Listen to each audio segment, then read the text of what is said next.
I've helped raise over $600 million in capital for startups, SMEs, and large companies. I've co-founded and exited my own SaaS startup. Every week I speak to dozens of founders and advise them on their business, their growth strategy, and how to run a startup. Every few years, there's a skill that mints the next generation of entrepreneurs, brands, and businesses. 5 years ago, it was understanding digital distribution. Before that, it was software. Currently, it's AI. But the question I keep getting is, what is next? What's after AI? Most people are gonna miss it because it doesn't even sound like a business skill. And that skill is taste. Think about what's happened over the last 18 months. A solo founder with good taste can now ship a product in a matter of weeks. Coding, design, copywriting, and now even video, that's all handled by AI. So what this means is the bottleneck is no longer making the thing or creating the product. The bottleneck is knowing what to make, knowing what the market wants. A couple weeks ago, I was working with the founder and I watched them spin up 20 different landing pages all in an afternoon. The AI followed his instructions to a T. Of all the 20 landing pages, the one that he picked was the worst one. And it wasn't because the AI messed up, it's because he just didn't know which was the right one to go with. What you need to understand is that AI is a multiplier. It multiplies whatever you already are. Good taste becomes dangerous. But if you don't have taste, AI is just gonna help you make mediocrity at scale. So let me back up and be precise by what I mean by taste. Taste isn't a preference. Preference is, I like blue. Taste is knowing why that particular blue in that particular context creates a certain feeling and whether that feeling serves the work. Also, taste is not just style. Style is just personal preference and it's what something looks like. Taste is the judgment that determines whether that style is right for the audience or for the moment or for the message. Also, taste doesn't necessarily mean refinement either, right? Some of the best creative work and styles in aesthetics are raw or unrefined. But where the taste comes in is knowing that that certain rawness was what was needed in that situation. Now, here's what makes this interesting. Your taste is yours. It can't be copied. It emerged from your specific life experiences, the art that you like, the books that you've read, the people that you've met, your failures, your wins. These are all things unique to you. No one else has lived through those exact same experiences and moments that you have. No one else filters reality through your same lens. That's a moat. That's a structure that nobody else can emulate. Drawing this back to AI. AI replicates skills, right? But it can't replicate a point of view. So your irreplaceability comes from you being one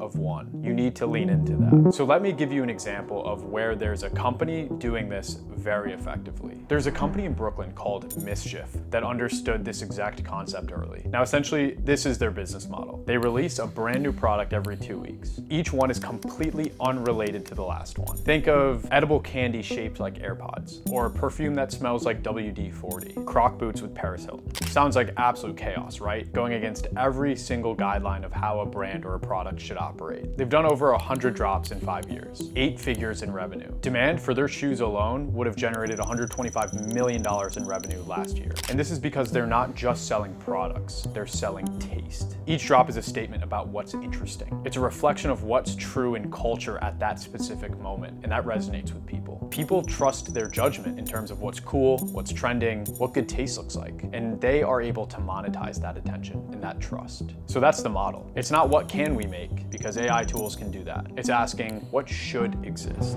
Okay, so you understand why it is now extremely important to have good taste. The practical question becomes, how do you develop it? You don't need to be an artistic person. You don't need to be a CMO. It's not genetic. So here's how you can develop good taste. First, make things. Taste develops through production, not consumption. So you may think that by, making some Pinterest boards or some mood boards, that'll help you get a good sense of what's good taste. And I'd be lying if I said that wouldn't help a little bit, but at the end of the day, you need to go out and make things. You can't build good judgment just by watching from the sidelines. Each thing you make is a data point. Once you have enough data points, your intuition starts pattern matching at a level you can't consciously understand. So the next step in terms of how to develop taste is to expand your inputs beyond your regular field. Read classics, not summaries, not GPT overviews, but read the texts themselves. There's a reason why these works are called classics and why they've survived for centuries. When you read Dostoevsky or Marcus Aurelius or Hemingway, you're training your brain to recognize depth. Watch films that have shaped how visual storytelling works. works. Study beauty deliberately. Go to museums. Notice architecture. All of these things are conscious designs, conscious decisions made by creators and artists at the highest level. Pay attention to why certain spaces feel right and why other spaces feel wrong. And the last way to develop taste is maybe a little cliche, but it's to live fully. Travel somewhere that challenges your assumptions. Have conversations with people from outside your industry. Don't just have the conversations, but actually seek them out. The best business ideas I've found have rarely come from business books, because what you're doing by reading those books and learning about strategies from those books, you're doing exactly what the rest of your competition is doing. How can you create a unique brand if all of your inputs are the exact same as everyone else? Leonardo da Vinci was not just an artist, he was an engineer, a scientist, an anatomist. Steve Jobs, on the other hand, didn't just understand computers. He studied calligraphy, he studied design, he immersed himself in esoteric Eastern philosophy and Eastern religion. So if you're building a career or a business, the question isn't how should I be leveraging AI? Everyone will use AI. That's table stakes. AI is infrastructure. It's like asking, how do I use the internet? The question is, what's your filter? What do you know deep in your nervous system that allows you to evaluate options and choose the correct one? What have you developed through the years of making and failing that gives you judgment others don't have? So I'll end this video by saying that the people who are going to thrive in the next 18 to 36 months are the people who embrace taste. Taste in what problems are worth solving. Taste in how to convey complex ideas simply. Taste in what to say no to, which actually might be the most important one because AI generates endlessly and someone has to decide when to stop it. The good news is for you is that taste can be developed. The bad news is there is no shortcut. The tools are free, the distribution is now free, the competition is infinite. The only moat left is taste. So start building yours. Thank you guys for watching another video. A little different than the past few that I've been making, but if you're interested in potentially working together, I advise a handful of entrepreneurs and early stage startup founders on either helping them connect with potential investors or helping them get clear on their business strategy. So if you're interested, click the link below.